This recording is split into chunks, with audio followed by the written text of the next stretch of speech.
MTCA is pretty passionate about, we're coaches, we're not directors. Whatever material you end up with that we choose together or you bring, it really is like you discover and we kind of help you in that. I was like, I love this character, but is this strong? Is this showing my strengths? And I felt like when I got to know my coach, it made all the difference.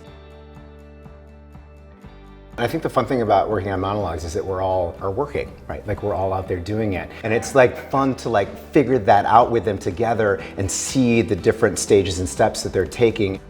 That collaboration that MTCA gives for choosing material is set up for what college is like in collaboration, what the real world is like for collaboration, and picking material that is authentic and feels good. They gave me so many options so I could choose like what's best for me, and now I have a monologue that I will literally use for the rest of my life, I feel like. All my coaches helped me with confidence really, and just like going in there and being the best version of myself. Yeah, the scariest part for me about auditioning was definitely showing myself in the room. I get so in my head about doing everything so perfectly, but the preparation that MTCA gives you helps take all of that anxiety away so you can really focus on bringing yourself into the room.